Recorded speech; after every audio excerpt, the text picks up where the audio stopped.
नमस्कार. नारळाची वडी बघा, पांढरी शुभ्र व मऊसूत झाली आहे.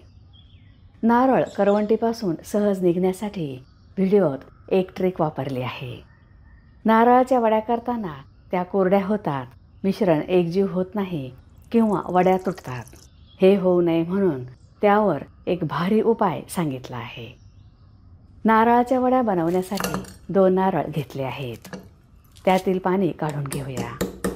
त्यासाठी हे अशा पद्धतीने काढूया. आता हे नारळ त्यातून पाणी काढण्यासाठी एका भांड्यावर असे ठेवूया. ह्याच पद्धतीने दुसऱ्या नारळाचे पाणी काढून घेऊया. नारळ गॅसवर भाजूया. त्यामुळे ते करवंटीपासून सहज काढता येईल. तुम्हाला असे पाणी काढणे सोपे वाटत नसेल तर नारळाचे 2 भाग करा व ते करवंटीच्या बाजूने भाजा. त्यानेही नारळ करवंटीपासून सहज काढता येतो.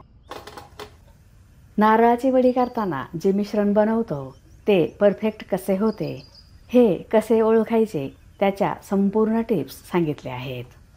त्यामुळे मिश्रण ओलसर किंवा कोरडेही होणार नाही, अगदी परफेक्ट तयार होईल.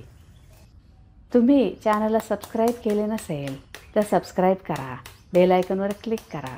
त्यामुळे तुम्हाला नवीन रेसिपीचे नोटिफिकेशन्स मिळतील. व्हिडिओ आवडल्यास लाईक करायला विसरू नका.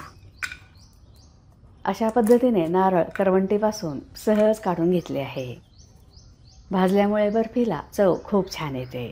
त्यामुळे ही पद्धत नक्की वापरा. ह्याचा काळा भाग काढून टाकूया. पातळ काप करूया.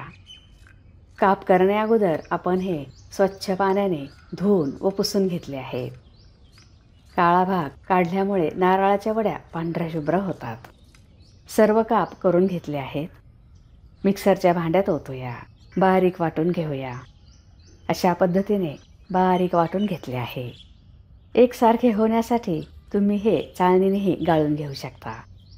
नारळ किसून वड्या बनवायला खूप वेळ लागतो, पण मिक्सरमध्ये फिरवल्यामुळे वड्या बनवायला खूप सोप्या वाटतात.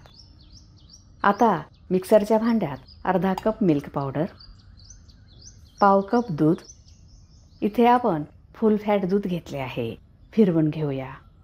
मिल्क पावडर अशी मिक्स केल्यामुळे गुठळ्या होत नाहीत. एका ताटात बटर पेपर ठेवूया. त्यावर तूप एकसारखे पसरूया. ह्यामुळे वडी सहज निघते, काढताना तुटत नाही. ही तयारी आधीच करून ठेवली की मिश्रण तयार झाल्यावर लगेचच वड्या थापता येतात. नारळाची वडी बनवण्यासाठी 2 कप नारळ घेऊया. नारळ कपात भरताना तो अशा पद्धतीने दाबून भरावा. नारळ 2 कप घेतले आहे. नॉनस्टिक कढईत 1 छोटा चमचा साजूक तूप गरम करूया. त्यात 2 कप ओला नारळ थोडेसे भाजून घेऊया. त्यामुळे ओलसरपणा कमी होईल आणि वडी खायला खमंग लागेल. चवीलाही खूप छान होते, जास्त दिवस टिकते. गॅसची फ्लेम मिडियम आहे. नॉनस्टिक कढईमुळे मिश्रण तळाला करपणार नाही. नारळ कोरडे झाले आहे. ह्यात 1 कप साखर. नारळी पौर्णिमा व रक्षाबंधन जवळ आले आहे, तर ह्या सर्वात सोप्या नारळाच्या वड्या नक्की बनवा. इथे साखर पूर्णपणे विरघळली पाहिजे, हे लक्षात ठेवा. मिश्रण अधूनमधून हलवावे, त्यामुळे ते तळाला करपणार नाही. साखर विरघळली आहे. आता हे थोडेसे कोरडे होईपर्यंत परतूया. दूध व मिल्क पावडरचे मिश्रण. दुधामुळे वडीला रंग पांढरा शुभ्र येतो. व्यवस्थित मिक्स करूया. मिल्क पावडरमुळे वडीला माव्यासारखी छान चव येते. हे 3 ते 4 मिनिटे शिजवून घेऊया. मिश्रणाने कढई सोडली आहे. गोळा तयार झाला आहे. बाइंडिंग व्यवस्थित आले आहे. त्यामुळे नारळाच्या वड्या छान सेट होतील, प्रॉब्लेम येणार नाही. असे मिश्रण केले तर नारळाच्या वड्या जास्त दिवस टिकतात. मिश्रण कोरडे झाले आहे. ते उलटण्यावर ठेवून थोडेसे थंड करूया. त्यामुळे हाताला चटका बसणार नाही. ह्याचा असा गोळा तयार होत आहे. हाताला थोडासुद्धा चिकटत नाही.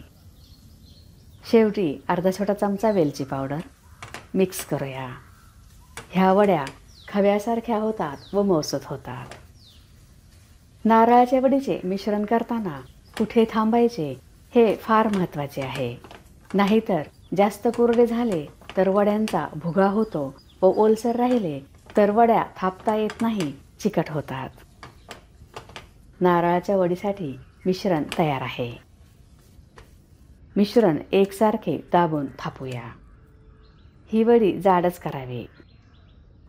दूध व मिल्क पावडरमुळे बर्फी मौसूत होते, एकजीव होते, खव्याच्या बर्फीसारखी चव येते. रंगही पांढरा शुभ्र येतो. मिल्क पावडर दुधात मिक्स केल्यामुळे अजिबात गुठळ्या झाल्या नाहीत. मिल्क पावडर घालायची नसेल तर दूध आटवून घालू शकता किंवा खव्याचा वापर करू शकता. वरून पिस्ता, बदाम व गुलाब पाकळ्या. नारळाच्या वड्या बनवण्याची ही सर्वात सोपी पद्धत आहे. चवीला खूप छान झाल्या आहेत. दुधामुळे मौसूत होतात. आता चौकोनी आकारात वड्या कापूया. मिश्रण गरम असतानाच वड्या कापल्या तर त्या व्यवस्थित कापता येतात. डायमंड आकारात वड्या आवडत असतील तर तशाही कापू शकता. ह्या वड्या घरातील वयस्कर व्यक्तीही आरामशीर खाऊ शकतात, एवढ्या मऊ झाल्या आहेत. तुमच्या लाडक्या भावासाठी रक्षाबंधन स्पेशल ओल्या नारळाच्या वड्या नक्की बनवा. ह्या तोंडात टाकताच विरघळणाऱ्या वड्या इतर सण व नैवेद्यासाठीही बनवू शकता. हलवाईसारख्या नारळाच्या वड्यामुळे तुमचा सण आनंदात साजरा होईल. हे ताट सेट होण्यासाठी अर्धा तास फ्रीजमध्ये ठेवूया. अर्ध्या तासानंतर वड्या पुन्हा एकदा व्यवस्थित कापून घेऊया, त्यामुळे त्या सहज निघतात. नारळाच्या वड्या पांढऱ्या शुभ्र झाल्या आहेत, सहज निघत आहेत. बघताच खाव्याशा वाटत आहेत. हवाबंद डब्यात फ्रीजमध्ये ठेवल्या तर 20 ते 25 दिवस टिकतात. फ्रीजशिवाय 1 आठवडा टिकतात. तोंडात टाकताच विरघळणाऱ्या ह्या नारळाच्या वड्या नक्की बनवा. एक तोडून बघूया. ही खूपच मौसूत झाली आहे. मिल्क पावडरमुळे चवीलाही खूप छान लागते. तयार आहे ओल्या नारळाची वडी. तुम्हाला जर माझा व्हिडिओ आवडला असेल तर लाईक करा, शेअर करा, सबस्क्राईब करा. बघत रहा शांभवीज किचन. धन्यवाद.